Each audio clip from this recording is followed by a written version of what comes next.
When you think about businesses that are selling through the roof, like Aloe or Allbirds, sure, you think about a great product, a cool brand, and great marketing. But an often overlooked secret is actually the businesses behind the business, making selling, and for shoppers, buying, simple. For millions of businesses, that business is Shopify. Nobody does online business better than Shopify. It's home of Shop Pay, the #1 checkout in the world. You can use it to boost conversions up to 50%, meaning way less carts going abandoned and way more sales going through to checkout. Sign up for your $1 per month trial period at shopify.com/income, all lowercase. Go to shopify.com/income to upgrade your selling today. That's shopify.com/income.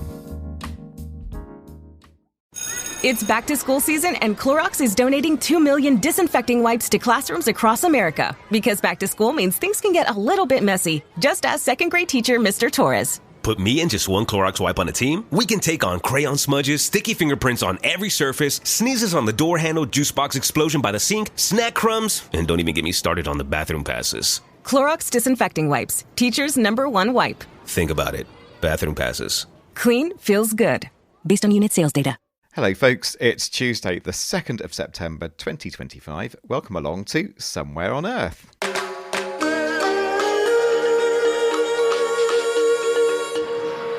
And with us today is Anya Literovich. Here she is again. Anya, hello, how are you? You're excited, aren't you? I am incredibly excited because you'll never guess what this is. This is a very, very, very special show. Yes, it's the 100th edition of this show. Hey, it's a landmark. We've made it into triple figures. I'm so excited. But we can chat all about that later, can't we? Yeah, indeed. Enough self-congratulation. The people want content, so let's deliver. Otherwise, we may not get to our 101st edition. So here we go. And coming up today, abusive websites and privacy-violating AI. Yes, lots going on in this edition, including how LGBTQ plus people in many African countries are suffering abuse online. And those naughty AIs. If you have one of those AI browser extensions, you might want to think a little bit about the information that you share with it. A new study reveals that these add-ons might be trading privacy for usability. That's all right here on the Somewhere on Earth podcast.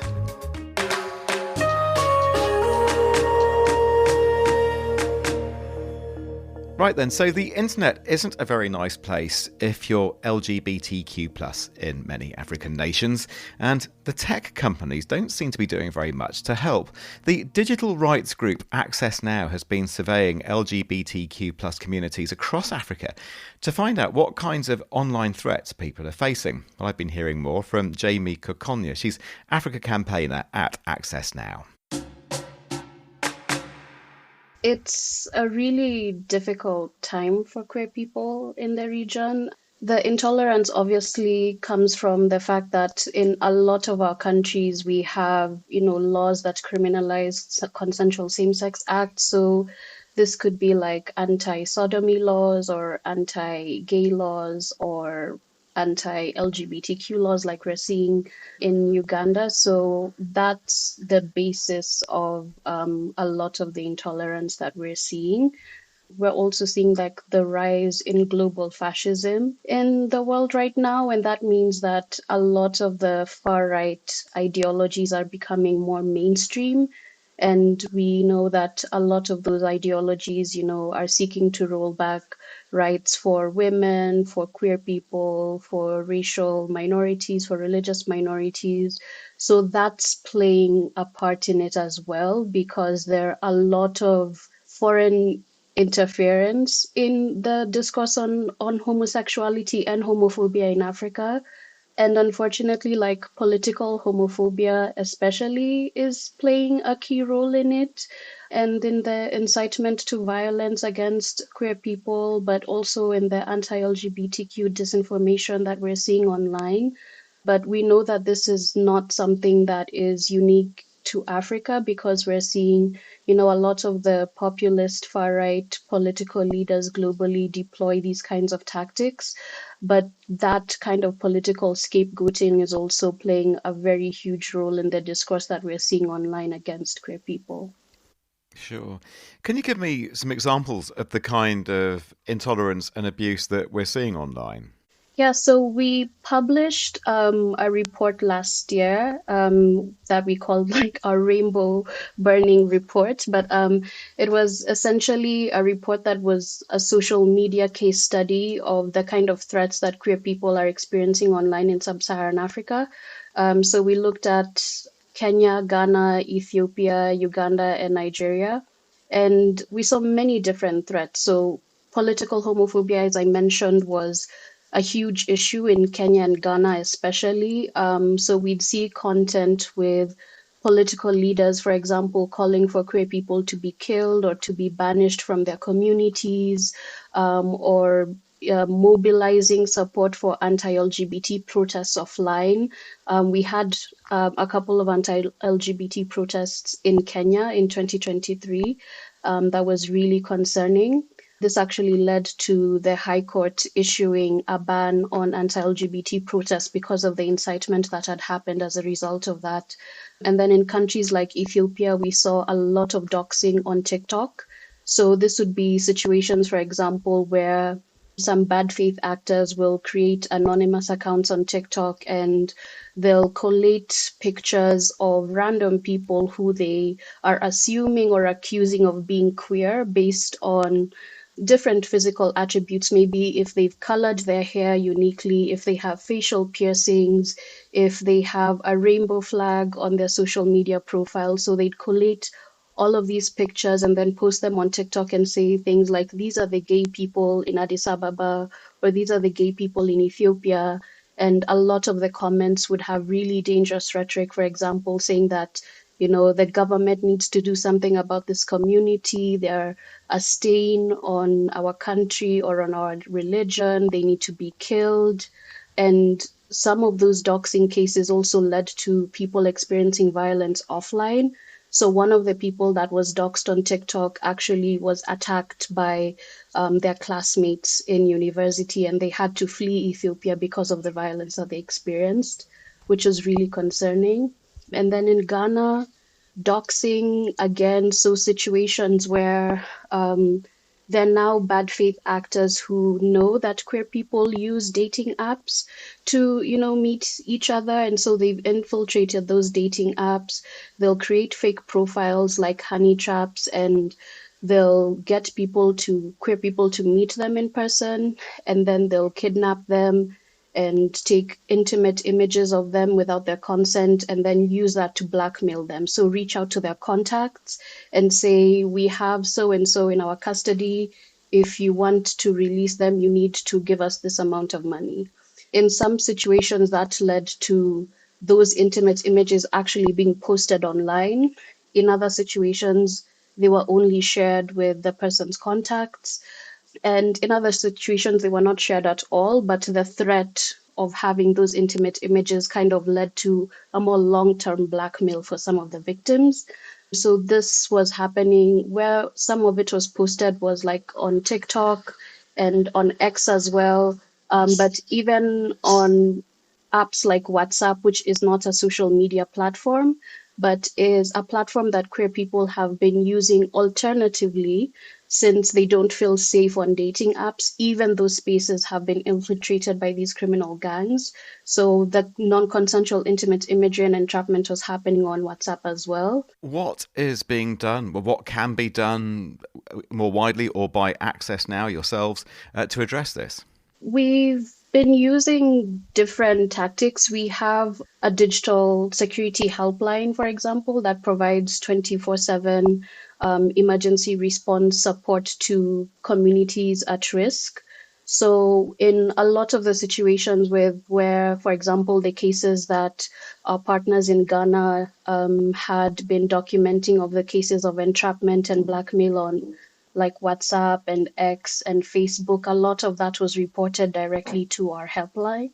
And we were able to provide support to the partners who reported that kind of content. And one of the things that we actually saw and highlighted in the report is that in the situations where we would directly escalate the reporting to the platforms, that content would be taken down. But in situations where we would use the social media platforms in-app mechanisms to report their content, which is the means that the majority of people have access to report this kind of content, then through the in-app mechanisms, most of the time the content would not be taken down. So then that creates a huge disparity in the responses that people are able to have, and also the kind of harm that's escalating on the platforms because of that, because not everyone has access to Access Now's helpline. Most people only have access to the in-app mechanism. So if they're not working, then that's a huge problem for users, especially queer users in Africa. But we've also provided like capacity building, digital security training support to our partners so that they're able to build the skills to prevent, mitigate, and respond to a lot of the threats that they're seeing. And even in contexts like Uganda and Kenya and Ghana, where the anti-LGBTQ laws in Uganda, where one is enforced, in Kenya and Ghana, they're still in the legislative phase, they've not passed yet. But when these laws pass, there is a possibility of a risk, for example, of the police raiding LGBTQ organizations. So there's a lot of digital security support that they need to prepare for in the event of things like raids by the police. So we've provided them with that kind of capacity building support. But we've also like created tools like digital safety tips for dating, safe dating guides, and also for LGBT activists in Africa. And we hope to produce more content like that because we know that there's a huge need for that, and especially to make sure that it's accessible and that, you know, it's also accessible in the languages that we speak on the continent. But other than that, we've also been doing a lot of advocacy against the anti-LGBT legislations. We've provided like a digital rights analysis of the bill in Ghana and how it's going to impact things like freedom of expression and the right to privacy and business and human rights, and provided recommendations to, you know, the governments to not pass those kinds of laws. That's Jamie Kokonya talking to me a little earlier. And Anya, let's bring in you here because, I mean, you set that item up. You spoke a lot to Jamie before we did that interview. It's what we call the pre-interview, isn't it, in the business? So what was your take as you were fixing the story up and deciding to run it on the podcast? Why did it matter to you? Well, I think for me, it was the issue that this whole internet story, if you like, for LGBTQ plus people in Africa started off quite positive. That was the kind of image that I got, the impression I got that, initially these were safe spaces for people. And then what happened was that in some countries, you'll hear more about specific examples in the pod extra, actually. There, as soon as laws came in to physically restrict LGBTQ plus activity in some way, what that seemed to do was allow or give this sense of allowance to people to then abuse or entrap or just make those safe spaces no longer safe.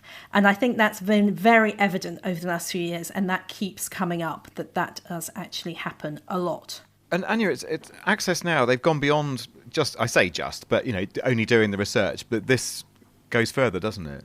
Yeah, so they've actually published a digital safety guide for LGBTQ plus activists in Africa. So if you go onto their website, you should be able to get onto that. And also, there's a digital security helpline where you can find digital safety tips and strategies that may be relevant to your life and work. So there's a whole gateway on there, and I'm sure that there will be useful resources if you were unlucky enough or unfortunate enough to need them. Anya, thank you.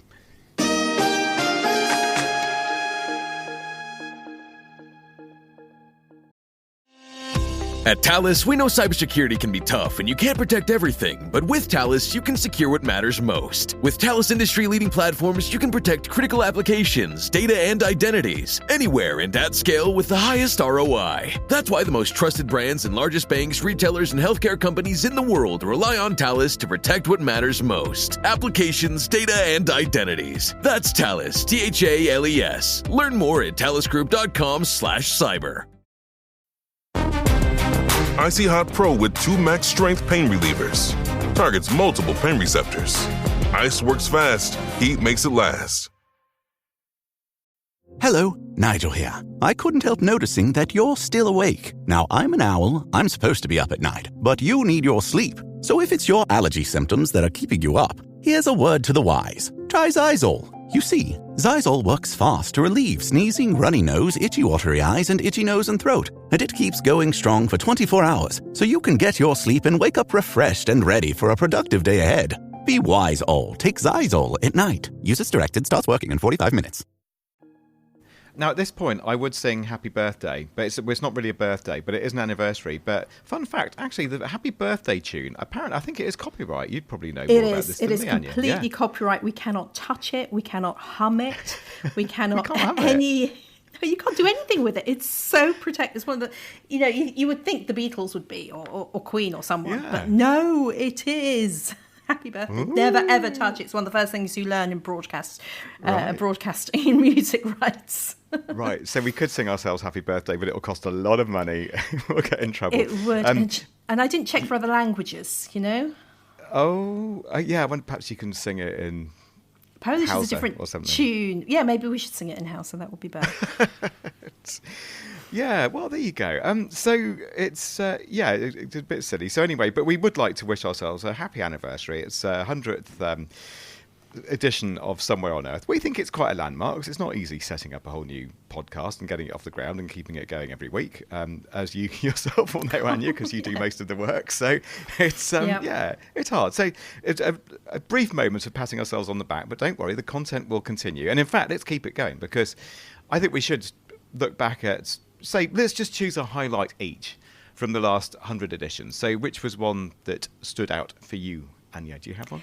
Do you know what? I think it was some of the live on stage ones we did at Web Summit. So the first African-born Arab woman to go into space. And then you and me and Brittany Kaiser and Eli from Roost all on stage in Rio. I thought they were real highlights because it's what we love doing, and it was in front of an audience.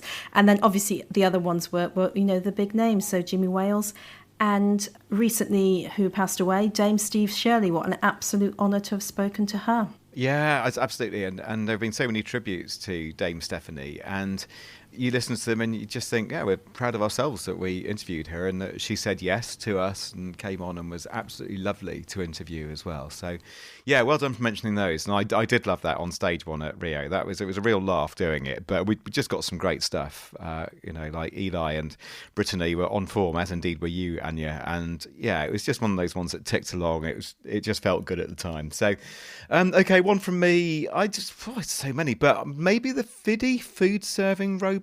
Oh, that was a good one. That was good, wasn't it? So for people who can't use their arms, and it's like a companion to have at the dining table so that you just feel less excluded sitting around the dining table with others. So I like that one. Oh, I said I was just going to do one. I've just thought of another. Can I? Go on then. Go on. It's only 100th episode once, so I'll. Yes, I know. So yeah, no more self-congratulation for at least another 100 episodes. My goodness. But when we went to the White and Case, the law firm, and we did that Agritech special, and we talked about aquaponics and stuff like that, and I think what I enjoyed about it, partly because the whole thing, like literally every minute of the programme, certainly I learned something new. I just thought probably if I was a listener, I'd be thinking, I'm learning from this. Like literally every Q&A, I didn't know that. I didn't know that. That's fascinating. So I enjoyed it from that point of view. But also what a nice surprise it was from me because, I thought, well, we're going to be doing a special edition from a law firm. Isn't it just going to be a little bit dry? But, oh my goodness, such a good edition. Yeah, I really It was enjoyed brilliant. that. Emmy. There you are. Emmy was amazing. Yeah, you tell why Yes. she's a very senior corporate lawyer. I just brought everything to life because, again, I was really worried. I'm like, oh my goodness me, this is a posh law firm. This is really not our environment, is it, Gareth? It's not our natural habitat. Definitely I mean, that reception area was looked like, something from a futuristic architecture stroke sci-fi movie. And in we walked. But and we they survived. didn't kick us out until the end. Anyway, here's to the next 100. If all our lovely listeners, subscribers could please leave us lovely reviews, that would really help boost the algorithm. So if you haven't given us 5 stars, please do.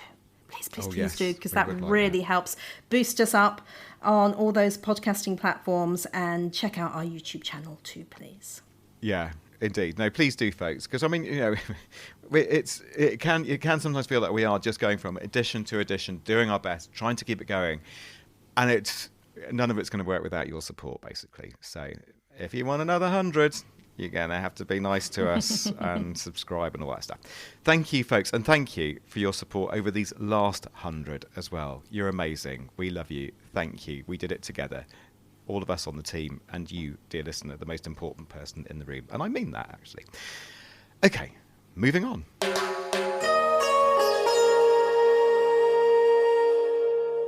So then, folks, how are you enjoying that highly useful AI browser extension, like, say, ChatGPT for Google, or Merlin, or Copilot? Well, a few of these add-ons are on the naughty step, with researchers who've been telling a security conference that such tools collect and share user data like medical and social security details. Dr. Anna Maria Mandalari is with UCL's Department of Electronic and Electrical Engineering, and was a senior author on this recent study, and it was presented at the Usenix Security Symposium in Seattle. Welcome along to Somewhere on Earth. How are you doing? Hello, thank you very much for the invitation. Very happy to be here. Excellent. Now, thanks very much for coming on. Now, just to help out some of the people who might need a bit of setting up here, can you be a bit clearer about what we mean, first of all, by these AI browser assistants? So they are basically browser add-ons that embed the generative AI into your everyday web use. Think of tools like ChatGPT for Google, Merlin, Copilot. Basically, instead of going to a chatbot website, those assistants sit inside your browser and can summarize pages, answer questions, even fill forms for you as you are browsing, basically. I mean, so they're incredibly useful. And you mentioned Copilot there. Just to be absolutely sure, because Microsoft, they're very naughty, really, because they've stolen that name in a way, haven't they? Let's not accuse them of stealing, but you know what I mean. They've kind of adopted the name Copilot. Yeah. But so do you mean generically these kind of AI Copilots, or specifically Microsoft, or? No, so basically in our study, we studied the most popular extensions, including ChatGPT, Merlin, Copilot. That is not a Microsoft Copilot, it's another Copilot. Yeah. It's called Copilot AI, Cider, Monica, Max AI, Dynamind, Harpa, and Perplexity. These were the chosen, we chose them because they were badly downloaded and marketed as productivity booster at the time of the study some months ago. Yeah, okay. So how did you look into these browser extensions? We created what we call a controlled browsing setup. So we, first of all, installed the extensions on a fresh Chrome profile, intercepting all the network traffic with a proxy tool. We then browse both public spaces, like, for example, news, shopping sites, and also private spaces, like health portals, email, or banking. And then what we did, we simulated what we call a persona. What we mean is that we created a controlled, repeatable identity to test how AI browser assistants respond to user behavior. Specifically in the study, we built the profile of a rich millennium male from California interested in horses. So this persona was deliberately chosen because it included demographic attributes, age, gender, location, wealth, and a very specific interest like equestrian sport. So these are attributes that AI systems often infer for personalization. These specific interests make it easier to detect what we call profiling. If the assistant later suggests horse riding holidays, we know it's using the persona information, not just guessing from generic user behavior. So we tested whether the assistants would build a profile about them. This let us see exactly what information left the browser, where it went, and whether profiling or personalization was happening. It's important to differentiate between profiling and personalization. Yeah, and it's good that you've clarified that. So what did you find then? Yeah, so quite a lot. We found that basically these extensions are collecting a lot of data about the user. Some assistants send full web page content, including text, links, and titles, and they send this to their specific servers. Merlin, for example, even capture form inputs. We saw it record health data from a university portal and the social security number typed into the IRS sites. Others, like, for example, Cider, Dynamind, shared user queries and identifiers with third parties, like, for example, Google Analytics, which enables cross-site tracking. Many extensions stored chat histories across sessions, sometimes forever, basically. So why does this matter then? I mean, bluntly, why is it an issue?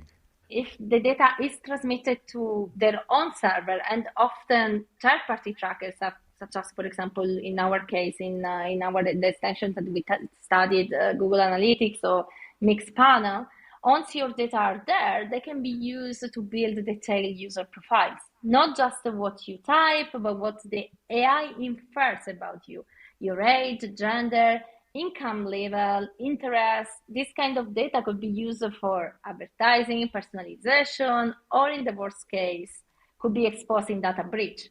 And sometimes, as we have seen in the past, they're not just used for influencing the user about their shopping preferences, but also for voting or health insurance and other important private, let's say, future application of your data. But there was one of these extensions that kind of passed the test, as it were. It came out quite well from this study, didn't it?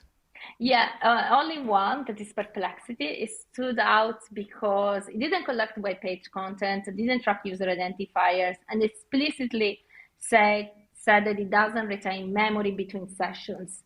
It's not perfect, but it was the only one that didn't show profiling or personalization at all.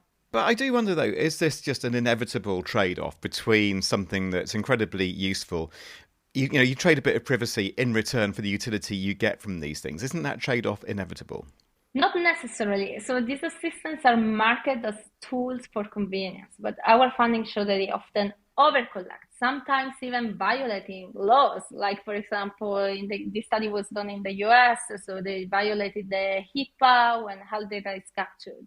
And then we saw that some of them, like, for example, Perplexity, are still working and working well without retaining any personal data.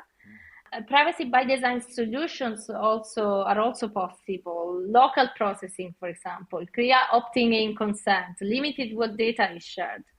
So we shouldn't really upset the narrative that convenience must come at the expense of privacy. But today, for most of these extensions, that's unfortunately the case. At UCL, in fact, we are working on a solution in this space, developing tools that let people see exactly where the data is going, to whom. The idea is to give users transparency control so they can make informed decisions about which assistants to trust. Yeah. Well, good luck with that work. I look forward to hearing the outcome of that. I think it's very important work. And so just in case people missed it, so the good one, as it were, of this study was Perplexity. That's the one, isn't it, if they need to look it up? Yeah. Good stuff. Thank you very much indeed, Anna.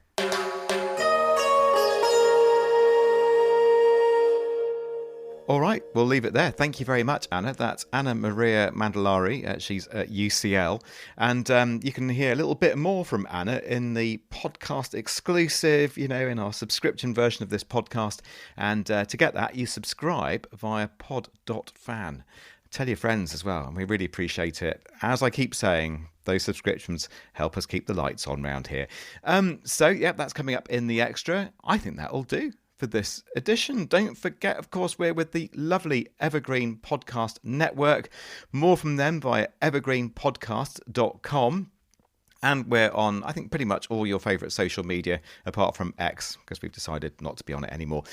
So there we are. Our editor is Anya Lichterowicz. The production manager is Liz Toohey. And I'm Gareth. And a final massive, great big thanks to our sponsor. They are Roost. Look them up. They're called Roost. And I'll see you next time. Bye-bye.